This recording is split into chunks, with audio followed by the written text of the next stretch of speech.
కేరళ ఎన్నికల దగ్గరకు వస్తున్నటువంటి వేళ కాంగ్రెస్ పార్టీ క్రిందటిసారే విజయం సాధించాలి. రాహుల్ గాంధీ కమ్యూనిస్టులతో కుదుర్చుకున్న ఒప్పందం ఏమో కానీ మొత్తం మీద కాంగ్రెస్ పార్టీ అసెంబ్లీలో ఓడిపోయి పార్లమెంట్లో ఘనంగా సాధించింది. ఇప్పుడు మళ్ళీ రెడీ అవుతున్నటువంటి వేళ ఇప్పుడు సీనియర్లతో పెద్ద తలనొప్పి అయింది. మణిశంకర్ అయ్యర్ వచ్చేటప్పటికి రాహుల్ నాయకత్వం మీద విసురులు విసిరారు. ఆ మధ్యన చిదంబరము, జయరాం రమేష్, గులాం నబీ ఆజాద్, దిగ్విజయ్ సింగ్ బాటలో ఇప్పుడు మణిశంకర్ అయ్యర్ చేరారు.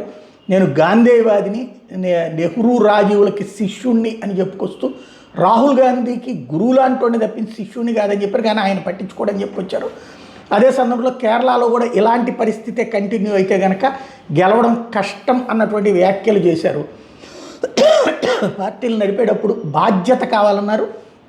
నేను కాంగ్రెస్లోనే ఉన్న విషయాన్ని అసలు రాహుల్ గాంధీ గుర్తించట్లేదు, సీనియర్లను ఆయన పట్టించుకోడు, రాహుల్ గాంధీ అందరినీ మర్చిపోతుంటాడు, నేను సుదీర్ఘ వాళ్ళ నాన్న నుంచి వాళ్ళ తాత దాకా ఉన్నటువంటి వాళ్ళని నన్నే పట్టించుకోవట్లేదు అని చెప్పుకొచ్చారు. కేసీ వేణుగోపాల్ అనేవాడు ఒక పెద్ద రౌడీ, అట్లాంటి వాడిని రాహుల్ గాంధీ ఎంటర్టైన్ చేసుకొస్తున్నాడని చెప్పుకొచ్చారు.